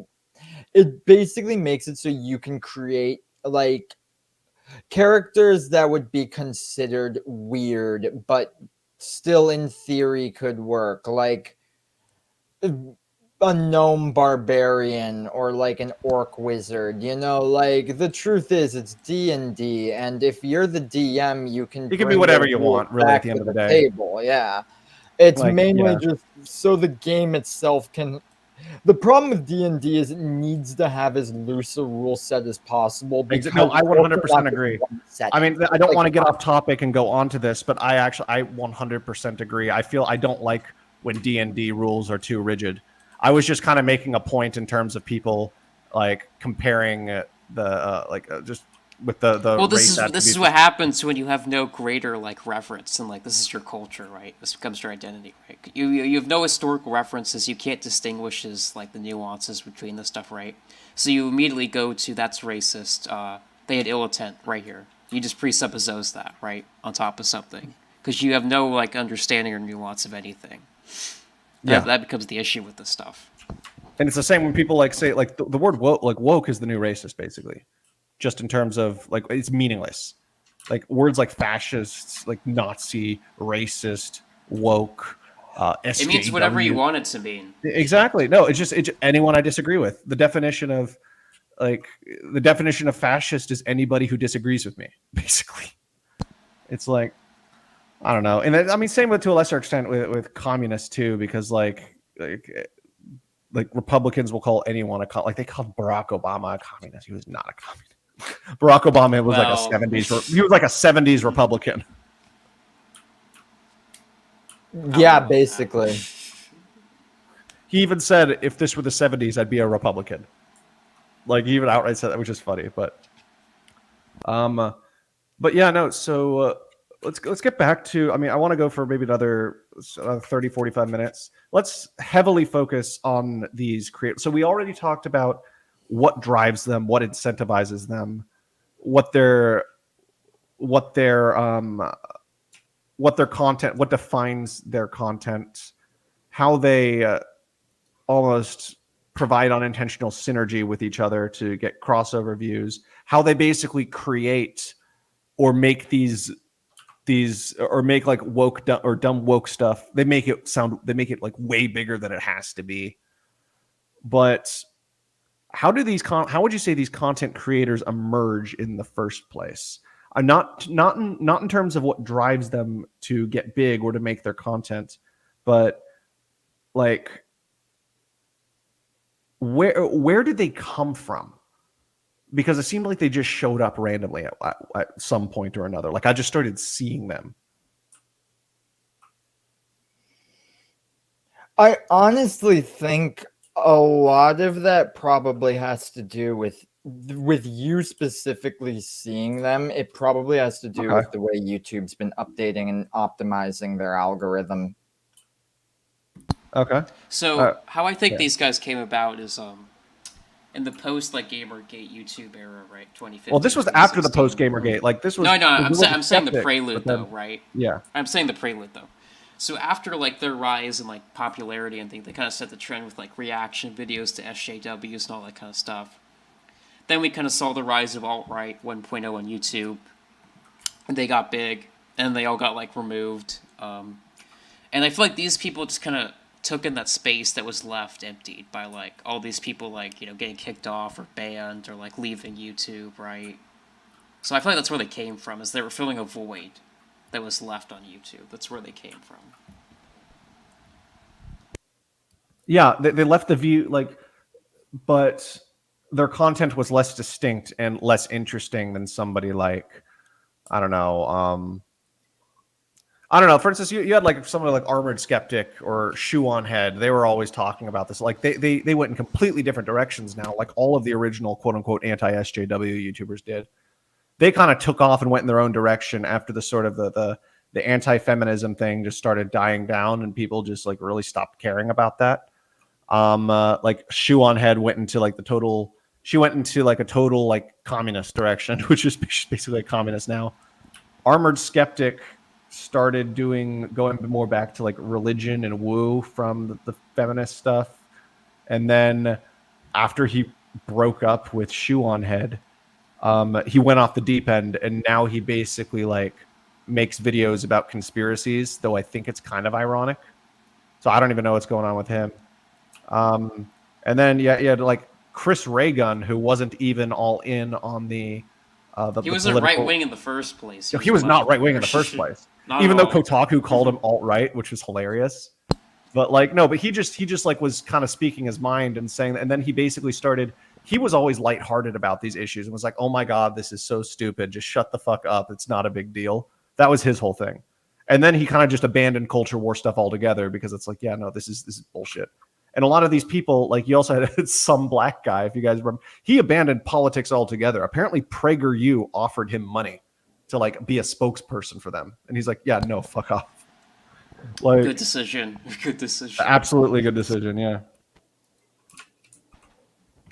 Fucking PragerU. No, but yeah, you saw with their absence, the quality got worse, but the void was still there. So like, all And it took and was but somebody filling the it. but the output increased.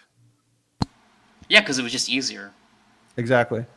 less work. Like I wish I was like dispassionate enough to make that kind of stuff. Like for instance, like when I'm making content, I always end up making it big and elaborate, and it's like usually long form, and I put work into it. Of course, I barely get any views compared to them. But if I was shameless or like unmotivated enough to basically start making slop, I'd be way more successful than I am right now.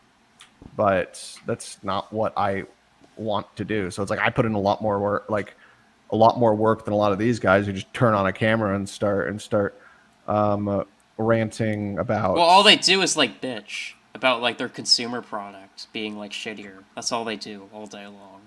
Yeah, it's like why are you still talking about the Star Wars sequel trilogy? Yes, everyone agrees they sucked. Now shut up.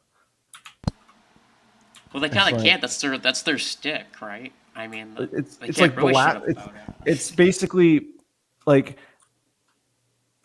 anti woke or anti wokeness in the Last Jedi, and like bitchiness are what defines their personalities, more or Yeah, less. pretty much. But yeah, no. So anyway, so Strange Seconds. Yeah. What would you say about because would you say each of them? How would you distinguish their own individual brands? What really makes them distinct from? I mean, I know they're nothing special. They don't really stand out, and that none of their videos really like I can look back. I can think back to like a Sargon video or an Armored Skeptic video or like a Thunderfoot video. Although I didn't really watch Thunderfoot though when I was in like my hardcore. What's funny is when I was in that obligatory anti-feminist stage back in like 2015, 2016, before I just stopped caring. But what's actually funny is like I was actually way more left wing back then, which is interesting because I think it's like a lot of the anti woke people around that time were actually from the left. At least that's kind of what I saw, and I definitely was. They were Bill Maher types. Yeah, Bill Maher type. That's the best way to put it. I guess that's probably what my politics were. I was probably to the left of Bill Maher though. But either way, that's beside the point. But like, okay, let's just take a look at like a Sargon or whatever, who is probably the biggest among them, and who was, in terms of just straight commentary, was the most watchable. Like I can look back and I can think I can distinctly remember certain videos that he had made, even now, like 7 years on. But I cannot remember a single, like, I don't know, like I'm trying to a single Yellow Flash video. I can't think of a single one, and I've seen like a lot because it's kind of like something you just will have on in the background sometimes while you're doing something. But I can't recall a single one. Like there's nothing memorable about that. It's all manufactured. It's all made on the basis of mass. Yes, people like that came in and filled the void, specifically when it came to cultural issues. But there was really no art to it anymore. There was nothing that made them distinct. However, at the same time, I feel like each one has their own brand. Like Geeks and Gamers has a different brand than the Quartering. Yeah, they're the Star Wars guys. Star Wars like games type person. But then also they're the ones who are like the most like. There's just something about how angry they are that just rubs me the wrong way. It's like, why? Why are you? It's like, okay, I understand being irritated, but why are you like? Well, when this is your core identity, I mean, like, that's all you really care about at the end of the day, right? No one's going to remember you for being some random white guy, who complains, like... What's funny is his name's also Jeremy. Yeah. So, yeah. I kind of want to turn on... I think it's really fun. I'm seeing if I have the... Oh, where's the...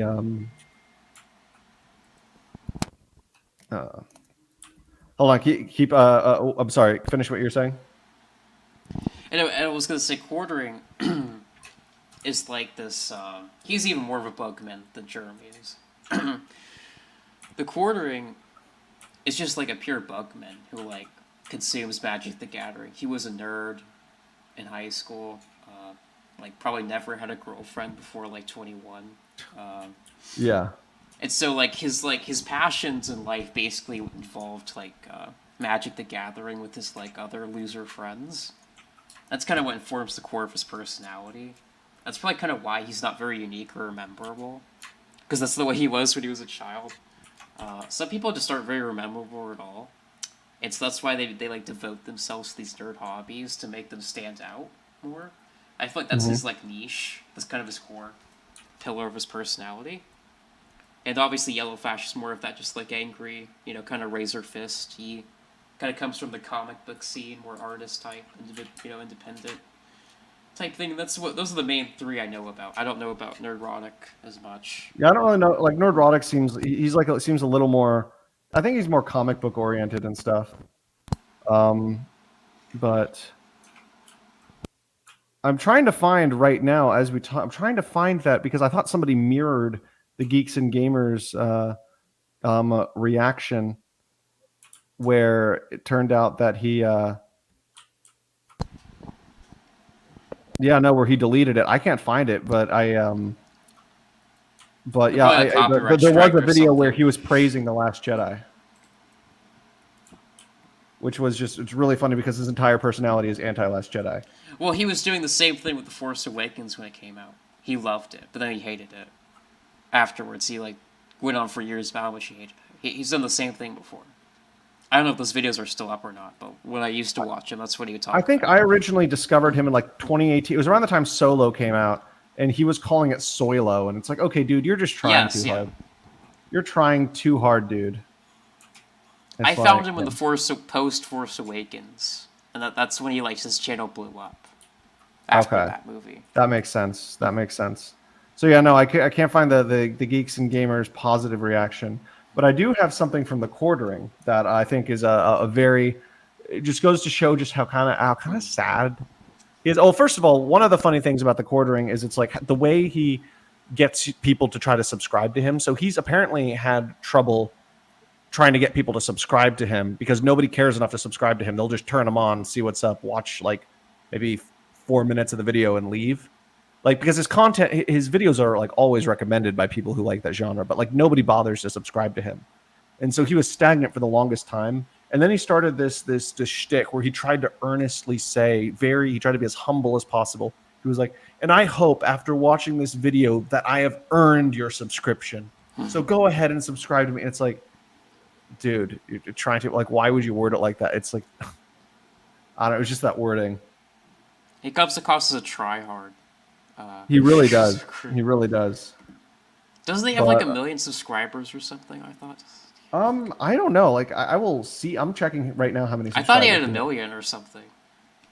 He might at this point. I don't know. Actually, I don't even really really think it's worth checking how many subscribers he has. But, but yeah, no. So I do want to just to kind of lighten the mood a little bit, to show you guys a video.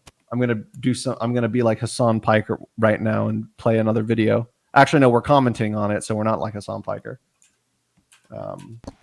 This is actually really funny,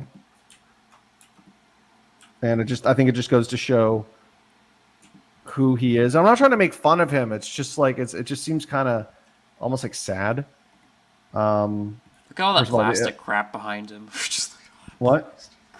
So look at all the plastic crap behind him in his house. Down here, I don't know. My wife. I want to lose. So he's drunk right now, but I don't want to lose. Apparently, the background to this is his wife didn't let him go. His wife went out with friends and said that he couldn't go with her, and so he got super sad, and so he got fucked up and started streaming in his basement on a video game. Come on! Hold on, I'll fast forward to the funny part. Be so bad. You guys don't even know. That's such cock. Somebody else me 10 subs. I made it the final round. 10 my bladder. He's Nobody's saying, going okay, to this is me it. He's either. saying my bladder is going to blow. Get up! He's just drunkenly. Get up! No! So, okay, this is it. What do you think he's doing? I think I could take a wild guess.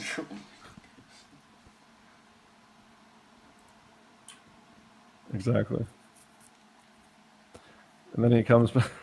I like the Pac-Man though. That's in the background of his thing. Get woke, go broke. How long has that been around for? It's always been proven wrong. Yeah, no, it isn't. It's proven. No. Why do you think if getting woke made you broke, companies wouldn't do that? The entire point is companies don't try to. I mean, you have some that have like tried and failed. Like, I mean, get woke, go broke sometimes happens, but it depends on the context. Okay, here he goes. Here he is. I've literally never lost that round. I've never lost that round. I've never lost that round. Wait, he's about to say it. But I'm ready. I'm ready now. You only do that after you've been holding in for a long time. God. You only do that. I'm It's sorry. peed in my Like, basement. you Oh literally. my only God, do I that. just peed in my basement.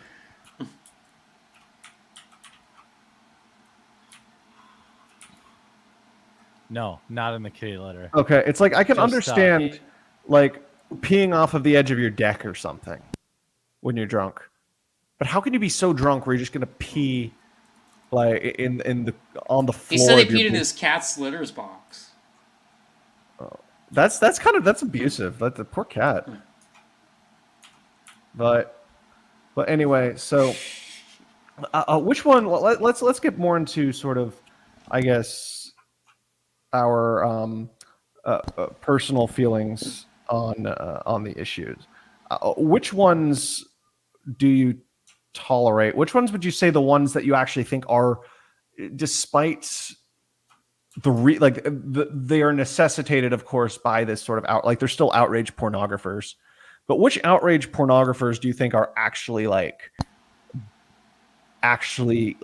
the closest thing to quality that you can get? Like, which ones would you actually watch, or do you actually think can be the closest to insightful as possible? Which one do you think the worst are, whether in terms of quality, whether in terms of just personality, in terms of brand? Like, I just by all of these variables, like, how would you rate them? So I would say Jeremy from the Quartering is the worst, just because he's so boring. I also put Jeremy from Geeks and Gamers in that category as well, because like he's just very annoying. He goes on about the Star Wars for like the 15th millionth time. So I don't watch any of them or any of that content anymore. Kind of moved on as a person, but I would say if I was going to watch any one of them, probably would be like Nerdrotic, some of the more like intellectual people who have actually something interesting to say. Well, I Instead wouldn't of, call like- Nerdrotic intellectual, but I definitely say he actually has interesting things to Well, say. Like, and Well, same you with can same remember with, one of his videos. We can remember one of his videos at least. So Yeah. Same with Young Ripa, who is actually a comic book. He's the guy who was in the heavy metal band, and he was like, he basically had like a libertarian heavy metal band, and he's also started his own like comic series, like Ripaverse or something, which is actually like very popular now, apparently, to sort of compete with like mainstream like Western comics. And he kind of really pissed off a lot of people in the mainstream comics industry because of how popular his stuff was. But yeah, like, I mean, at least he has some kind of authority to discuss these issues. Same with, again, Nerdrotic, who I think owned a comic book shop. Other one, then sometimes a lot of them, like, I don't even really know what some of them do, but there are some who actually at least have some more nuanced. Now, like Endymion, I don't know if you know who he is, but he just has like gaming streams in the back, or like game footage in the background, and then talks about like a specific, whatever the latest hot button issue. But it usually turns out to be something like maybe like 18 minutes long, and he actually inserts some kind of nuance into it. But then the quarter, like, there's definitely sort of a hierarchy of slop to the least sloppy. I mean, because at the end of the day, it's all lowbrow, even the more insightful stuff. Like it's not highbrow intellectual analysis. None of these channels, and that's not what they're meant to be. That's not their purpose. Yeah, they're cattle feed. So Yeah. Okay. What about you, Strange Seconds? That's the thing. I never watched any of these, honestly. Like when this type of stuff got popular, I just wasn't watching like really political content at all at that point. Like later I'd like watch some stuff that I don't really even watch anymore, but I'll admit like a lot of the stuff I know about them, it's kind of more third hand knowledge, you know? What do you mean third hand? Like, where would you get it from? Like you hearing other like content creators or friends talk about it, you know? Yeah. I think another thing is that really differentiates them from other content creators is it's like you don't hear anybody going around and saying, "Oh, did you watch the latest quartering video? Did you watch the latest? Did you watch the latest like Yellow Flash?" It's like, no, it's not something you watch the latest of. It's something that you turn on and forget about. You just remember the concepts, and then you go on to another video by another creator with another brand who goes and does another concept. But let's talk about branding for a second. What distinctions do you notice from their brands? Like, I mean, you said Geeks and Gamers typically is the Star Wars one. yeah, he's the big like Star Wars like gamer type person. What would you define? What would you call the quartering? He doesn't. He definitely has an aesthetic, but it's like his aesthetic is basically like fake. It's just Bugman consumerism. I mean, like I don't know of another word to describe it, right? Like He's Strange a 30. Seconds. I remember you and I had a conversation a long time ago about how the quartering just seems kind of like almost manufactured. Like, I mean, he's real, but like almost like not real. Like he was just kind of created by the algorithm. You know what really will highlight a fair amount for the quartering? Do you know what he did before YouTube and how he actually made money? How? He owned a marketing company. Oh wow. Okay, interesting. So that's how he got. That's how he. So he used his expertise to do that. Yeah, and in fact, he still does. I'm pretty sure he uses his marketing company for like his YouTube ads and that type of stuff, you know. But like the dude knows how to ride like trends and stuff like that, you know. So he's a midwit then. So he's not. He's definitely not dumb. That he knows how to make it work. He's smart enough to know how, and I think he probably knows what he's doing too. Like he does it. Again, it's one of those things though where there are better ways to try and get attention. I would say midwit is the good way to put it because he's not smart, but he's a decent marketer. Exactly. I think another good example of that would be, and he doesn't fit into this sort of category, but he's definitely somebody on the right, or at least just sort of the Con Inc. conservative Inc. BoomerCon apparatus. But like Dave Rubin, who I brought up earlier, who he's not a good interviewer. He's not a particularly interesting person. He's kind of cringe, but he's a good presenter. He's a good presenter. His presentation is very good. And terrible comedian, but there was like this one time where he was like Jordan Peterson's hype man.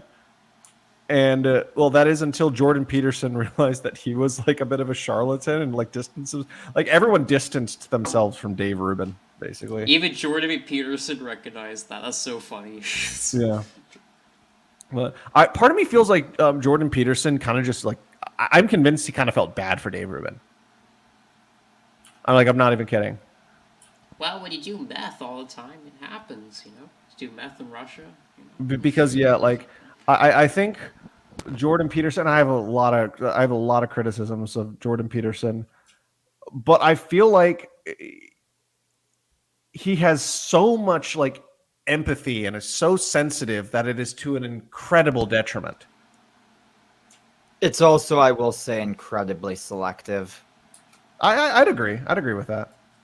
Well, he literally cries almost over anything. He'll just like start crying. It's like, yeah, crying over it, kind of like we're like Disney adults going and crying when they like see the Magic Kingdom castle for the first time in 6 months or something. Like people Oh, just yeah. shouldn't act like that. If you're an adult, you shouldn't act like that. No, you know what Disney adults are, right? Like Yeah, I know what they adult, are. I live like near Disney.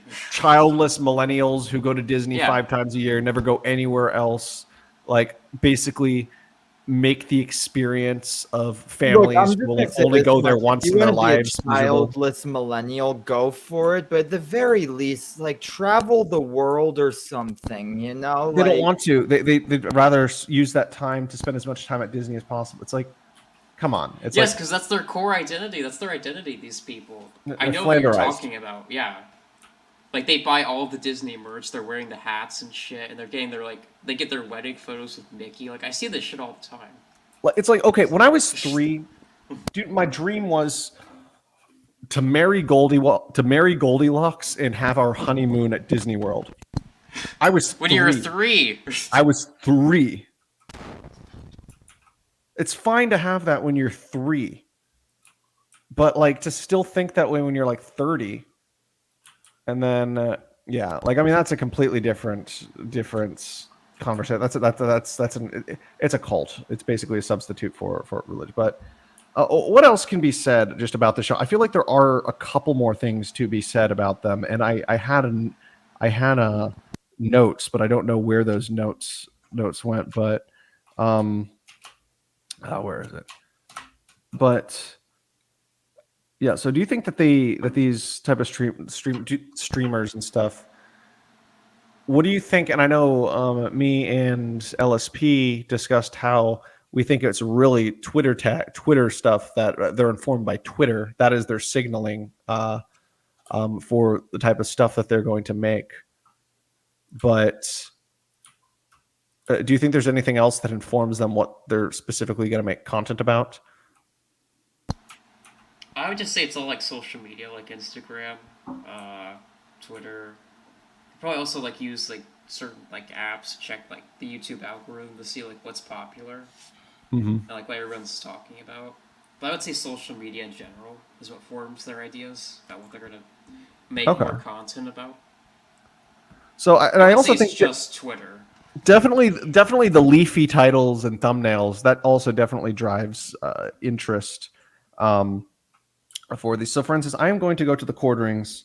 We're going to go take a look at the titles of some of these videos on their channels. So,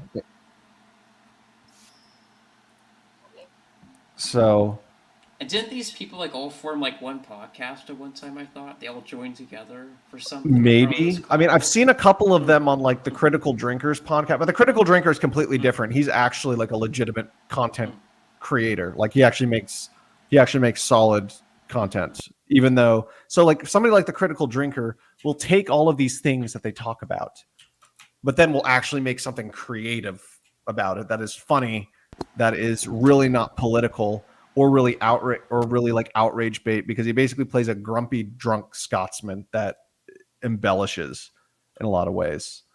Like, but whereas these people, it's basically like that.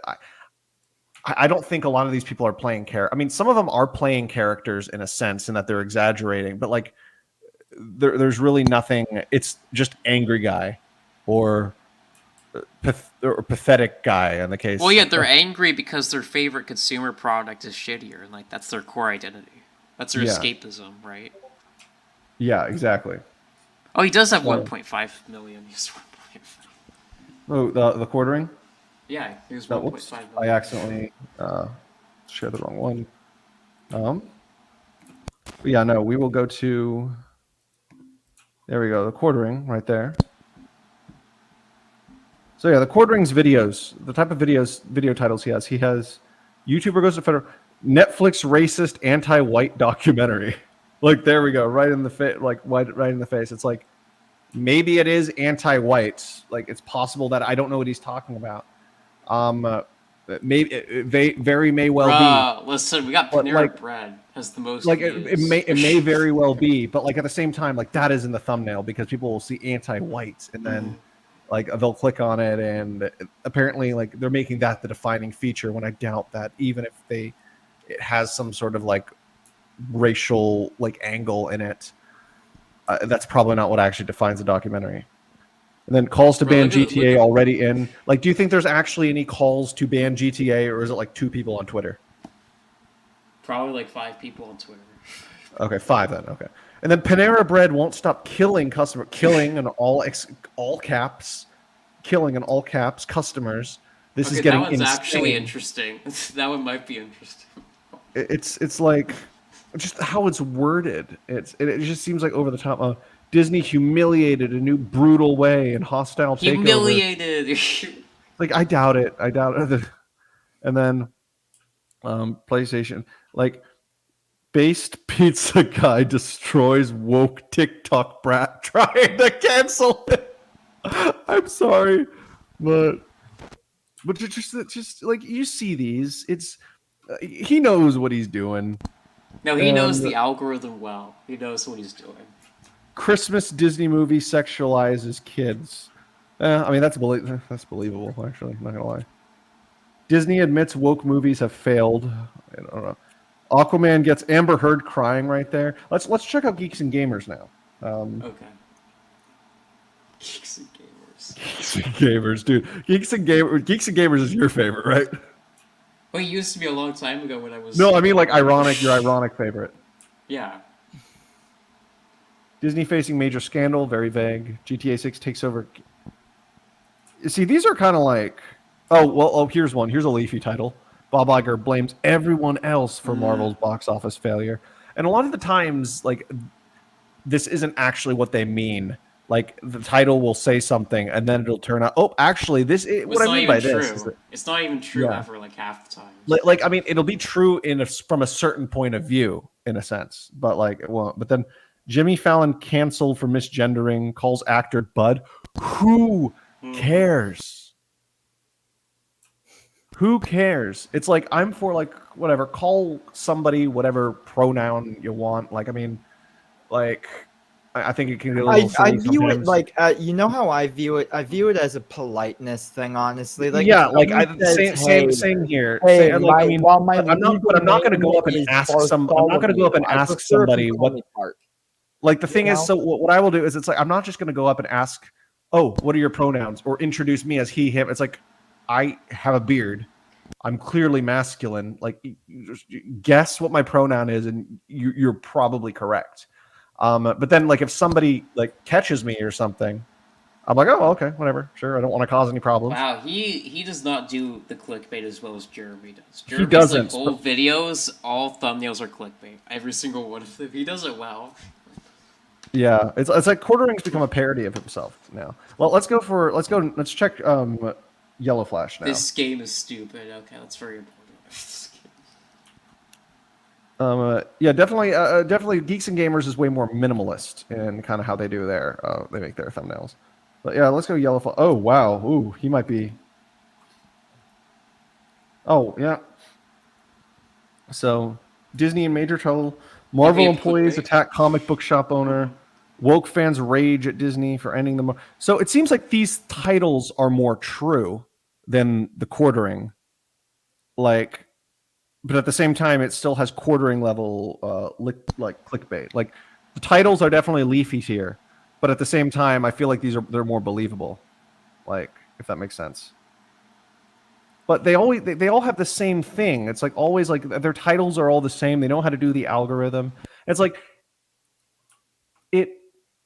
I remember I made a video, like I said, I was talking about the Netflix Cleopatra thing.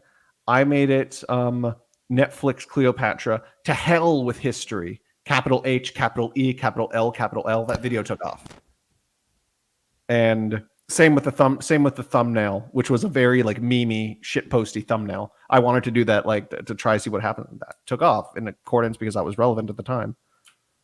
But Disney Marvel retcons their most religious X-Men Nightcrawler with the women and stuff there.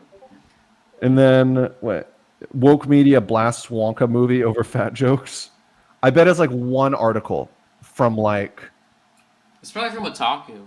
If I had to guess. I thought From Otaku was done now. Kotaku or maybe the Independent or something like that, you know. I doubt the Independent. The Independent's more like it's not really that ideological.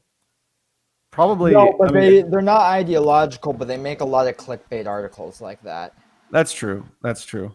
Now let's try Nerdrot. I forget what Nerdrotic's thumbnails are like. Let's see what his brand is. Okay, yeah. You see, again, it's the same. It's very similar, except it just has a slightly different aesthetic. Yeah. Plus, his stuff is shorter. It's not Wow, as the like. videos are a lot better though. The views. Yeah. Yeah, and look how much his stuff tends to be longer. Also, and we'll check out Endymion. We'll check out like two more, Endymion and one more guy. So he has his actual face there. He shows his actual face. He's a newer guy. He's a much newer guy. So yeah, no, it seems like there is a very like there's a little bit of a variance between these different channels, but they all have the overall the same. It's the same thing. It's the same thing. Slightly different aesthetic, but the same template, the same shtick. And this is really wicked. Now let's do Disparu now, who's like As I was basically saying the before, British. that's why it's hard for me to like even tell them apart. Like, Yes, exactly. I couldn't tell I couldn't tell what's his name? Nerdrotic and the Quartering Away. I basically saw them as like I knew they were different, but they were just like the beard guy who rants about like wokeness in nerd culture. And then for the longest time, even after I was able to basically distinguish the Quartering from Nerdrotic, for some reason I also thought that Yellow Flash was like an alt of Nerdrotic because they talk similar. And then I realized there were different people. But see, here we go. Disparu also. His stuff tends to be longer, and he tends to focus more on breakdowns, like his Robin Hood one. So he's a little more watchable. But this is like the kind of guy you just fall asleep to. Like You don't listen to what they're actually saying. It's not no, because you've already heard it. Yeah. It's the same message. Like you don't need to watch like 50 videos. For this Again, and that's why with the algorithm they try to trick you because like one of these videos reels you into it, makes you really interested, it makes you outraged. Yeah, look at your feed right now. The first video recommended is the cult of the woke. Yes, exactly. But yeah, no, but yeah, no. So it'll draw you into one video, and then it'll start recommending the others on the same exact topic because they'll all make the same basic, make a video on the same thing within like I don't know a day or two of each other, usually less. But then you'll be like, oh, I want to learn more about this. I want to be even more outraged again because it's like outrage porn. People like being outraged. There is something. It's like the current thing, except it's much quicker, like because it happens every day. You're moving on to the next, like outrage. So basically, people will click on it. People will go to the next one, hoping that they'll hear more or a different take. Yeah, it'll be said in a different way, maybe a different format. Maybe it'll be a bit more verbose, more drawn out, more condensed. But ultimately, it's the same exact thing, and you're watching the same thing over and over and over again. It's like. I'm trying to think of a good analogy with like I don't know, like maybe like the children's TV show. I don't know. Book. I'm trying to think of like some kind of genre of movies or books or whatever. That's basically the same thing. I feel like I don't know why I can't think of parallels right here, but you know what I mean. So it's basically the same thing here, but. I don't know. I think I'm kind of. Is there really anything else that needs to be said about this? Do you think? I think we've said what needs to be said. Yeah, I agree. Pardon? I think we've covered it. Yeah. Yeah, I feel like we're gonna if we keep talking, we're gonna go in. We're basically gonna go in circles. But yeah, no, I think let's go around. Let's do final thoughts on this. Well, okay, would you guys say this is? And I mean this quite literally, or in the literalist of senses. Do you guys agree that this is porn? Oh yes, 100%. Yeah, people, I can see it. People get pleasure from this. People don't watch Yeah, it because outrage is very addictive. Outrage. yeah, it's like in porn, it's like no, you don't get anything. Nobody gets anything from porn, with the exception of like I'm not going to go into. I mean, it can help with something, but you could also but like you don't need it to do that particular thing, and then in the end with pornography, you'll just end up wasting 2 hours of your life basically when you could have done something. But then with these, you'll just end up it's all the same thing. It's all junk food. You don't get anything out of it. It's cheap. Yeah, it's not improving your life in any way at all. Like, in fact, it's a Exactly. detriment. You're probably wasting like 2 or 3 hours just watching this shit. Yeah. Yeah. Oh yeah. So what about you, Strange Seconds? What about it do you think it is pornographic, other than the flashy, unrealistic presentation?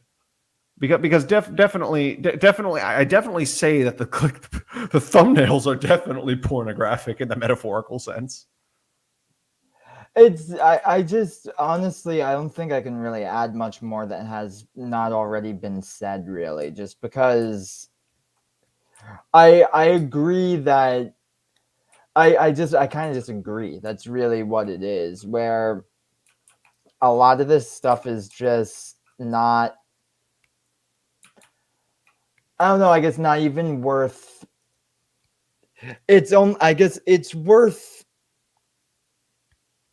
I guess it's just, yeah, it's just entertainment. And the truth is that afterwards you kind of feel the same type of shame you do after jerking off anyway. So Yeah, I say just jerk off. and what you have is yeah, it's the same. Yeah, you're not really. It's okay. You know what? I'm just gonna end with sort of start concluding with this question. Do you think this how long do you think this is going to last? Because this has been in the algorithm for quite a while, since like 2017 at 2018, early 2018 at the earliest. I don't even remember. It's sometime within there. It was sometime after the Trump election, and sort of the breakdown and the dispersal of the skeptic community. And but it's been a constant. I mean, yes, there are always things to bitch about, specifically like in an age of political correctness, which is their niche. But they can always find something to bitch about.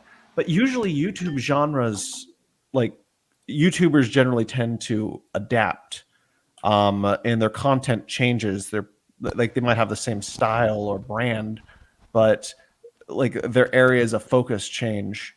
And there's like distinct, I guess, periods in the histories of these channels. But like, it's not like this for this. It is the same exact thing as it was in 2017, and with a 2016 mindset, mind you, just that whole anti-SJW thing. But they're like parodies of the anti-SJWs in a sense. I would say, to answer your question, it'll last as long as the algorithm keeps them relevant. Is what I have to say. Would you say it's a positive feedback loop? I would say it's a negative feedback loop. Yeah, honestly, I'd say I'd look at that more as a negative feedback. Well, yeah. But... I mean, same concept, but yeah, I just feel like this kind of content is so going to outrage. Number one is a sign of laziness and for getting like it's easy to get people pissed off, and it's harder to get people to like it's harder to get people to meaningfully engage with things. Yeah, and it's like, so why not make a bunch of crap and rake in a 50% profit than make like something really big or really nice and maybe make a lot of money. It's something insightful, maybe make a lot of money, but like it'll take up your time when you could just keep pumping out this trash. It's kind of like going to McDonald's and getting like a number 3 combo meal. And like you get like the fat, like filling food that like leaves you empty at the end of the day. Like you spend like $13 on the combo meal. It's like your life could have been spent a lot better if you just went to go make yourself something, honestly, at the end of the day, right? But you keep going back to it, right? Because it fills a hole, right? At the end of the day, right? It's really like junk food in that way, I think. It is junk food is probably an even better way of describing it than pornography.